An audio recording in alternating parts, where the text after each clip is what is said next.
नमस्कार दोस्तों, स्वागत है आपका अपने चैनल पर। आज की बड़ी खबर के साथ आपके सामने मौजूद है, जहां पर पहली बड़ी खबर में आपको बताएंगे कि पाकिस्तान की अमेरिका के सामने गिड़गिड़ाने की खबर सामने आ रही है। इसी के साथ में दोस्तों दूसरी खबर में जानेंगे कि 1000 करोड़ के हवाला के मामले को लेकर मोदी सरकार ने बड़ी कार्रवाई की है और चीनी नागरिकों को गिरफ्तार किया है। और इसी के साथ में बताएंगे कि बेंगलोर हिंसा के मामले को लेकर दंगाइयों के खिलाफ जबरदस्त कार्रवाई करते हुए बीजेपी की येदियुरप्पा सरकार ने यूपी का मॉडल अपनाने की बात कही है। और इसी के साथ में आपको बताएंगे कि टिकटॉक को एक और बड़ा झटका लगा है और एक एक करके आपको सारी अपडेट पहुंचाएंगे और बताएंगे कि आखिर भारत के लिए गर्व करने वाली बात क्यों है। दोस्तों एक एक करके सारी खबर आप तक पहुंचाएंगे, लेकिन उससे पहले अगर आप भी मानते हैं कि मोदी है तो सब कुछ मुमकिन है, तो इस वीडियो को लाइक करिए, लाल बटन दबाइए, चैनल को सब्सक्राइब करिए, घंटी दबाइए और कमेंट बॉक्स में दोस्तों बताइए कि बेंगलोर के सुनियोजित दंगे के मामले को लेकर किस तरह की कार्रवाई होनी चाहिए। कमेंट बॉक्स में लिखकर जरूर बताइए। इसी के साथ दोस्तों चलते हैं पहली और बड़ी खबर की तरफ, जहां पर अमेरिका के सामने पाकिस्तान के गिड़गिड़ाने की खबर सामने आ रही है। हम आपको बता दें कि पाकिस्तान के विदेश सचिव सोहेल मसूद ने अमेरिका के राजनीतिक मामले के अपर सचिव डेविड हेले से वर्चुअल बातचीत के दौरान कश्मीर के मुद्दे के समाधान के लिए मदद मांगी। हालांकि भारत पहले ही 2 टूक कह चुका है कि किसी भी तीसरे पक्ष को इसमें अलाउ नहीं किया जाएगा। वहीं पर दूसरी ओर पाकिस्तान अमेरिका से बोलता हुआ दिखाई दिया कि तनाव बढ़ने से रोकने और जम्मू कश्मीर के विवाद के शांतिपूर्ण समाधान के लिए अमेरिका को कदम उठाना चाहिए और भारत पाकिस्तान के बीच में तनाव को कम करना चाहिए। यानी सीधे तौर पर पाकिस्तान समझ चुका है कि भारत जिस तरह से पाकिस्तान को उसी के भाषा में जवाब दे रहा है, उसके बाद अमेरिका से ही उसको राहत मिल सकती है। दरअसल दोस्तों पाकिस्तान के सचिव ने कहा कि कश्मीर में भारत ने अपनी सैन्य घेराबंदी बढ़ा दी है, जिसको लेकर पाकिस्तान असुरक्षित महसूस कर रहा है और अमेरिका से ये दुहाई से मांग कर रहा है कि वह भारत से उसके तनाव को कम करवा दे। एक और जानकारी सामने आ रही है, जहां पर 1000 करोड़ के हवाला मामले को लेकर चीनी नागरिकों को गिरफ्तार किया गया है। जबरदस्त कार्रवाई की गई है। दरअसल दोस्तों सवाल खड़ा होता है कि हजारों करोड़ रुपए जो चाइना से भारत भेजे जाते थे और भारत से चाइना, आखिर कौन लोग इसके पीछे हैं। हम आपको बता दें कि केंद्र सरकार के सीबीडीटी ने मनी लॉन्ड्रिंग के एक बड़े रैकेट का खुलासा किया है, जिसमें चीनी नागरिक शामिल है। चीनी दूतावास ने अपना बयान जारी करते हुए कहा कि विदेश में मौजूद चीनी नागरिकों को कानून का पालन करना चाहिए और भारत सरकार को इस पूरे मामले पर बिना भेदभाव के कड़ी से कड़ी कार्रवाई अपने कानून के हिसाब से करनी चाहिए। एक बात स्पष्ट हो चुका है कि चाइना भारत का पैसा भेजा जा रहा था और यहाँ तक कि चाइना से भी भारत के अंदर पैसे आ रहे थे। अब सवाल खड़ा होता है कि किनको ये चाइना का पैसा मिल रहा था। ऐसे में दोस्तों कांग्रेस पार्टी के तार पहले ही चाइना से जुड़ चुके हैं और फंडिंग के मामले को लेकर राजीव गांधी फाउंडेशन में चाइना से करोड़ों रुपए आए हैं। और ऐसे में इस पूरे मामले की अगर आप भी चाहते हैं कि जमकर जांच होनी चाहिए, एक एक सबूत सबके सामने आने चाहिए दोस्तों, तो इस वीडियो को लाइक करके आप कमेंट बॉक्स में नीचे जरूर बता सकते हैं कि सोनिया गांधी, राहुल गांधी का इस पूरे मामले से क्या कुछ लिंक हो सकता है। एक और जानकारी की माने तो बेंगलोर हिंसा के मामले को लेकर कर्नाटका की येदियुरप्पा सरकार ने बड़ा फैसला लेते हुए कहा है कि उत्तर प्रदेश के मुख्यमंत्री योगी आदित्यनाथ के योगी मॉडल को अपनाते हुए दंगाइयों से वसूलेंगे। हिंसा में नष्ट की गई संपत्ति का पूरा पैसा, एक एक पैसा दंगाइयों से वसूला जाएगा। दरअसल दोस्तों सुनियोजित तरीके से बेंगलोर सिटी के अंदर दंगे कराए जाने को लेकर ये जानकारी सामने आ रही है, जहां पर पेट्रोल बम, पत्थर जैसे खतरनाक हथियारों का इस्तेमाल किया गया। ऐसे में अब येदियुरप्पा सरकार के गृह मंत्री ने स्पष्ट कर दिया है कि अब इस पूरे मामले पर कड़ी कार्रवाई की जा रही है और 150 से ज्यादा लोगों को गिरफ्तार किया गया है जो इस पूरे मामले को लेकर जुड़े हुए हैं। और ऐसे में दोस्तों पाकिस्तान से जुड़े हुए कुछ संगठनों का नाम भी सामने आ रहा है। अगर आप भी मानते हैं कि इस पूरे मामले पर सही से जांच होनी चाहिए और उन लोगों को सीधे सलाखों के पीछे भेजना बहुत जरूरी है जो अपने आप को शांति प्रिय बताते हैं। और ऐसे में दोस्तों इस पूरे मामले को लेकर आपकी क्या प्रतिक्रिया है, कमेंट बॉक्स में लिखकर जरूर बताइए। योगी आदित्यनाथ के मॉडल के बारे में आपका क्या कुछ मानना है, क्या इसे कर्नाटका में सही से लागू किया जाना चाहिए या नहीं, आप जरूर कमेंट बॉक्स में लिखकर बताइए। एक और जानकारी सामने है, जहां पर ऐप स्टोर से हट सकता है टिकटॉक, विज्ञापन की कमाई पर भी गाज गिरने की आशंका है। हम आपको बता दें कि अमेरिका के अंदर ऐप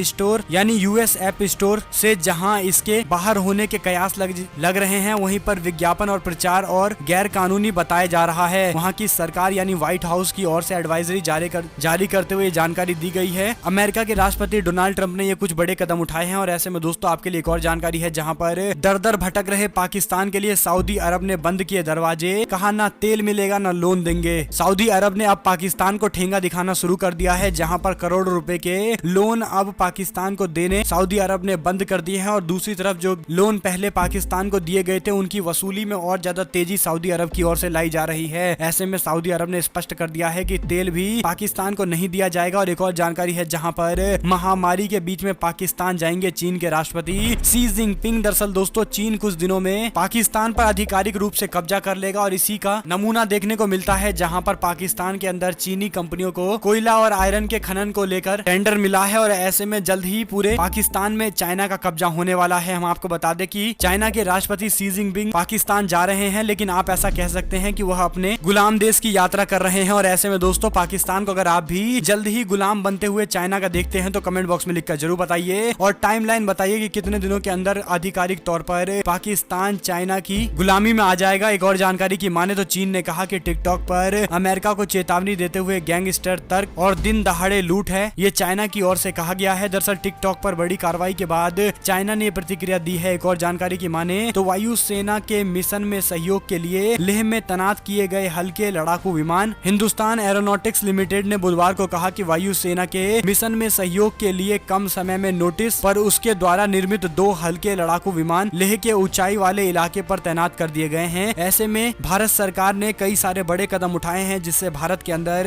अब खतरनाक हथियार बनने जा रहे हैं और ऐसे में दोस्तों एक बात स्पष्ट है कि जल्द ही भारत पूरे विश्व को अपने देश का बना हुआ हथियार बेचेगा। और ऐसे में एक और जानकारी की माने तो भारत के लिए गर्व की बात सामने आ रही है, जहां पर भारतीय मूल की कमला हैरिस को उपराष्ट्रपति पद की दावेदारी को लेकर नियुक्त किया गया है। हम आपको बता दें कि अमेरिका के अंदर 2 पार्टी है, डेमोक्रेटिक पार्टी और दूसरी रिपब्लिक पार्टी। अमेरिका के अंदर डोनाल्ड ट्रंप रिपब्लिक पार्टी के उम्मीदवार हैं और उनके साथ में उनके अपने वर्तमान के उपराष्ट्रपति हैं। वहीं पर दूसरी और उनको चुनौती देने के लिए डेमोक्रेटिक पार्टी से राष्ट्रपति पद के उम्मीदवार जॉय बाइडेन हैं और उन्होंने अब भारतीय मूल की कमला हैरिस को उपराष्ट्रपति के पद के लिए चुना है। और ऐसे में दोस्तों भारत के लिए गर्व की बात है, जहां पर अमेरिका के अंदर उपराष्ट्रपति के पद को लेकर भारतीय मूल के नागरिक चुनाव के अंदर रेस में सामने आए हैं। ऐसे में दोस्तों अगर आप भी डोनाल्ड ट्रंप का विरोध करते हैं और जॉय बाइडेन का समर्थन करते हैं तो आप कमेंट बॉक्स में लिखकर जरूर बताइए। एक और जानकारी सामने आ रही है, जहां पर अमेरिका ने उठाया ऐसा कदम, बुरी तरह से भड़का है चीन, कहा आग से खेलना बंद करे अमेरिका। अमेरिकी प्रतिनिधि दल के ताइवान दौरे से चीन बुरी तरह से भड़क गया है। चीन ने अमेरिका को चेतावनी दी है कि वो आग के साथ खेले नहीं तो उसे जल जाएगा।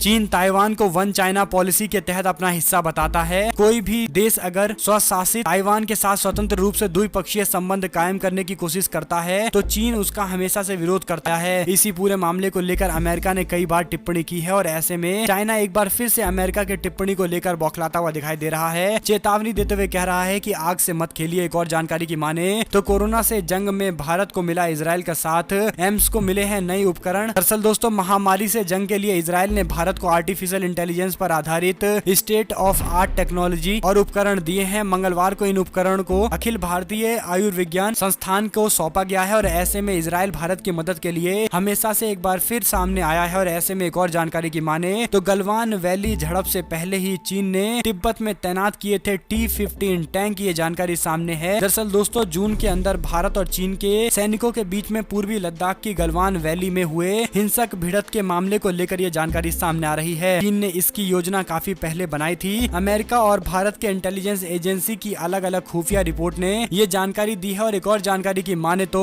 राज्य को नहीं खरीदनी होगी कोरोना वैक्सीन, केंद्र सरकार इसका इंतजाम करेगी। मोदी सरकार ने ये फैसला लिया है कि वह जितने भी कोरोना के टेस्ट होने वाले हैं उसको लेकर राज्य सरकार पर बर्डन नहीं डालेगी, बल्कि केंद्र की नरेंद्र मोदी सरकार ही कोरोना टेस्टिंग किट खरीद कर राज्य सरकारों को देगी, अपने जनता की परवाह करते हुए प्रधानमंत्री ने एक बार फिर से ये बड़ा कदम उठाया है। एक और जानकारी की माने तो रूस की कोरोना वैक्सीन पर WHO ने दिया बयान। दरअसल दोस्तों WHO यानी विश्व हेल्थ ऑर्गेनाइजेशन ने कहा कि रूस से कोविड-19 की इस वैक्सीन पर चर्चा चल रही थी। व्लादिमीर पुतिन के ऐलान के बाद ही रूस ने कोरोना के खिलाफ पहली वैक्सीन बना ली। WHO का ये बयान आया है। यूनाइटेड नेशन की हेल्थ एजेंसी के प्रवक्ता तारिक जसारेविक के मुताबिक हम रूसी हेल्थ अथॉरिटी के साथ काफी करीबी संपर्क में है। वैक्सीन से संबंधित WHO की संभावित प्री क्लिनिकल क्वालिफिकेशन को लेकर भी बातचीत चल रही है। और ऐसे में दोस्तों रसिया का दावा अगर ठीक है तो जल्द ही यह वैक्सीन पूरे विश्व के अंदर मार्केट में सामने आ जाएंगे और भारत को इसका सीधा लाभ मिलता हुआ दिखाई देगा। एक और जानकारी की माने तो श्रीलंका में राष्ट्रपति और प्रधानमंत्री सगे भाई, नए मंत्रिमंडल में राजपक्षे परिवार का वर्चस्व दिखाई दे रहा है। हम आपको बता दें कि राजपक्षे परिवार के प्रधानमंत्री और राष्ट्रपति दोनों बन गए हैं। राष्ट्रपति गोटाबाया राजपक्षे हैं, वहीं पर दूसरी ओर प्रधानमंत्री के पद पर महिंदा राजपक्षे की जीत के बाद ये जानकारी सामने आ रही है। कुल मिलाकर एक स्थिर सरकार श्रीलंका के अंदर बनी है और यह भारत के लिए एक अच्छी बात है। एक और जानकारी की माने तो सामने आई रूस की कोरोना वैक्सीन की आधिकारिक तस्वीर, पुतिन की बेटी के शरीर पर बनी एंटीबॉडीज। हम आपको बता दें कि रूस की एजेंसी ने दावा किया है कि जो ये वैक्सीन पुतिन की बेटी को इंजेक्शन के तौर पर दिया गया तब उनके शरीर के अंदर एंटीबॉडीज बने हैं, यानी इस बीमारी कोरोना के खिलाफ लड़ने वाला बॉडी के द्वारा एंटीबॉडी बनाया गया है। और कुल मिलाकर यह बताया जा रहा है कि यह एक सक्सेसफुल क्लिनिकल ट्रायल हो सकता है और यह वैक्सीन जल्द ही सभी लोगों के पास मौजूद होगा। एक और जानकारी की माने तो बीजेपी विधायक के साथ मारपीट के मामले को लेकर सीएम योगी आदित्यनाथ ने बड़ी कार्रवाई करते हुए एसओ को सस्पेंड कर दिया है। एएसपी का तबादला करते हुए आईजी से मांगी है पूरी रिपोर्ट। एक और जानकारी की माने तो दोस्तों बेंगलोर हिंसा को लेकर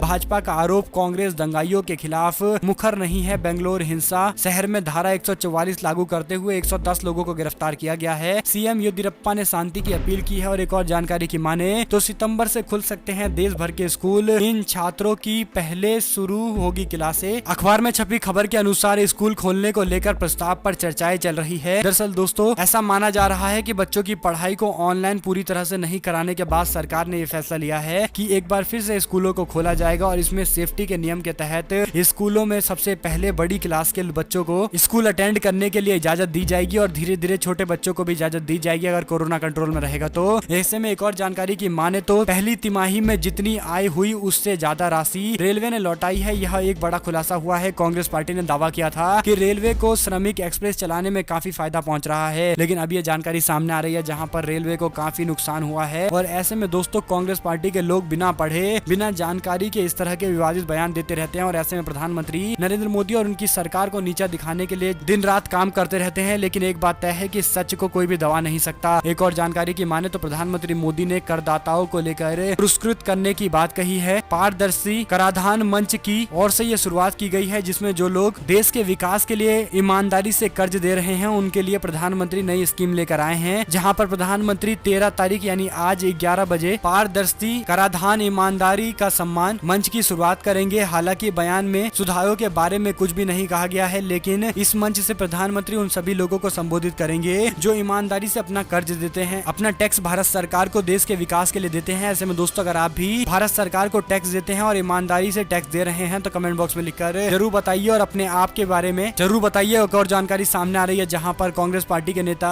राजीव त्यागी के निधन को लेकर गाजियाबाद को लेकर बड़ी जानकारी सामने आ रही है, जहां पर न्यूज चैनल पर डिबेट के 1 घंटे के बाद ही हार्ट अटैक से मौत को लेकर ये अपडेट है। ऐसे में दोस्तों अगर आप भी कांग्रेस पार्टी के प्रवक्ता राजीव त्यागी को श्रद्धांजलि देना चाहते हैं तो कमेंट बॉक्स में लिखकर जरूर बताइए। एक और जानकारी की माने तो अभिभावक को भावक नहीं चाहते हैं खुले स्कूल, विशेषज्ञ जता रहे हैं मनोवैज्ञानिक नुकसान की आशंका। ऐसे में दोस्तों स्कूल खुलना चाहिए या नहीं खुलना चाहिए, आपकी क्या प्रतिक्रिया है कमेंट बॉक्स में लिखकर जरूर बताइए। एक और जानकारी की माने तो भारत में चीनी संस्थानों पर सीबीडीटी की रेड पड़ी है। चीन के कई नागरिकों को गिरफ्तार करते हुए जल्द ही और कार्रवाई के संकेत दिए गए हैं। एक और अपडेट की माने तो वाराणसी के अंदर कोरोना मरीजों की बढ़ी टेंशन, कई डॉक्टरों ने अपने पद पर इस्तीफा दे दिया है। दरअसल कई सारे डॉक्टरों ने अपना इस्तीफा देते हुए राज्य के खासकर वाराणसी के स्वास्थ्य सेवाओं को लेकर सवाल खड़ा किया है। और ऐसे में दोस्तों प्रधानमंत्री का संसदीय क्षेत्र होने के बाद इस पूरे मामले को लेकर योगी सरकार ने संज्ञान में लिया है और कुछ बड़ी कार्रवाई भी की है। एक और जानकारी की माने तो प्रधानमंत्री स्वनिधि योजना का आप भी उठा सकते हैं लाभ, 41 दिन में 5 लाख का आवेदन कर सकते हैं। कोरोना संकट के बीच में लॉन्च प्रधानमंत्री स्वनिधि योजना यानी अपने पैसे से अपना रोजगार खोलने की इस योजना में बड़े पैमाने में लोग इसका फायदा उठा सकते हैं। इस योजना की शुरुआत 2 जुलाई को हुई थी और करीब 41 दिनों में 5 लाख से ज्यादा लोन के लिए आवेदन मिल चुके हैं, जबकि 1 लाख से ज्यादा लोग आवेदन को मंजूरी प्राप्त कर चुके हैं। ऐसे में अगर आप भी चाहते हैं कि इस योजना में आप रजिस्टर कराएं तो दोस्तों आपके लिए बड़ी खबर है। कोरोना संकट की वजह से बड़े उद्योगों से लेकर दिहाड़ी मजदूर तक प्रभावित हुए, उद्योग धंधे फिर से शुरू हो गए, लेकिन बड़े पैमाने में ऐसे लोग भी हैं जो रेडी पटरी या फिर खोमचा लगाकर अपने परिवार का गुजार बसर करते थे और ऐसे में मोदी सरकार ने उन्हीं के लिए नीति लेकर आए हैं जिन्हें लोन दिया जाएगा। ऐसे में दोस्तों अगर आप भी चाहते हैं कि आपको लोन मिले तो आप इस पूरे अभियान से जुड़ सकते हैं। इसके लिए आपको बैंक में जाना पड़ेगा और बैंक में जाकर इस स्कीम के बारे में बताना पड़ेगा। एक और जानकारी की माने तो कोरोना महामारी के कुप्रबंधन की जांच को लेकर आयोग गठित किया गया है। न्यायालय ने जनहित याचिका पर सुनवाई करते हुए ये बात कही है। दरअसल दोस्तों याचिका में केंद्र को शीर्ष अदालत के सेवानिवृत्त न्यायाधीशों की अध्यक्षता में जांच आयोग गठित करने का निर्देश देने का अनुरोध किया गया है। और ऐसे में आपके लिए एक और जानकारी है जहां पर सोने में 1228 रुपए की गिरावट, चांदी 5172 रुपए की आई जोरदार गिरावट। दरअसल दोस्तों डॉलर में सुधार आने के साथ ही दिल्ली के सरफा बाजार के अंदर बुधवार को सोना 1228 रुपए टूटकर 52,946 रुपए प्रति 10 ग्राम हो गया है। वहीं पर दूसरी ओर HDFC सिक्योरिटी ने यह जानकारी दी है। मंगलवार को बंद भाव के मुताबिक 54,174 रुपए प्रति 10 ग्राम का दाम पहले था, जो घटकर अब 52,946 रुपए हो गया है। और ऐसे में अगर आप भी सोना खरीदना चाहते हैं तो आपके लिए बड़ी जानकारी है। एक और अपडेट की माने तो प्रियंका गांधी के करोड़ों रुपए के पेंटिंग खरीदने को लेकर यह जानकारी सामने आ रही है, जहां पर इस पूरे मामले पर हाईकोर्ट के अंदर याचिका दाखिल की गई है। दरअसल प्रियंका गांधी ने एक पोस्टर बनाया था, एक पेंटिंग बनाई थी, जिसे कांग्रेस पार्टी के समर्थित उद्योगपति ने करोड़ों रुपए में खरीदा था, जिसके बाद अब ये सवाल खड़ा होता है कि क्या पेंटिंग खरीदने के नाम पर इस तरह से पैसे का हेरफेर किया जा रहा है। ऐसे में दोस्तों पूरे मामले को लेकर आपकी क्या प्रतिक्रिया है, कमेंट बॉक्स में लिखकर जरूर बताइए। एक और जानकारी की माने तो अब निजी बैंक एफडी पर दे रहे हैं 7% ब्याज 14 दिन के लिए जमा कराने का एक नया खास ऑफर लेकर आया गया है। और ऐसे में अगर आप कुछ ही दिनों के लिए पैसा जमा कराना चाहते हैं तो आपके लिए बड़ी जानकारी है, जहां पर IDFC बैंक ग्राहकों के लिए एफडी पर 3 से 7% तक ब्याज दर दे रही है। बैंकों में कम से कम 7 दिन के लिए शॉर्ट टर्म डिपॉजिट कर सकते हैं। ऐसे में आपके लिए बड़ी अपडेट है। एक और जानकारी की माने तो रूस ने कोरोना वैक्सीन को लेकर जो बड़े दावे किए हैं उसको लेकर अमेरिका ने झुठलाया है। कहा कि जो भी दावे रूस की ओर से किए जा रहे हैं ये बेबुनियाद है, इसका दूर दूर तक की सत्य से कोई भी लेना देना नहीं है। एक और जानकारी की माने तो प्रधानमंत्री जॉनसन ने आश्वासन देते हुए कहा कि भारत के खिलाफ किसी भी हरकत का समर्थन नहीं किया जाएगा। दरअसल दोस्तों ब्रिटेन के प्रधानमंत्री बोरिस जॉनसन ने आश्वासन दिया है कि उनका देश खालिस्तानी गतिविधियां या भारत के खिलाफ किसी भी हरकत का समर्थन नहीं करेंगे। ब्रिटिश सिख एसोसिएशन के चेयरमैन और कारोबारी के मुताबिक PM जॉनसन एक बैठक के अंदर ये आश्वासन दे चुके हैं। और ऐसे में दोस्तों अगर आप भी मानते हैं कि कनाडा के बाद ब्रिटेन ने भी आश्वासन दिया है, जिससे भारत अपनी आंतरिक सुरक्षा को और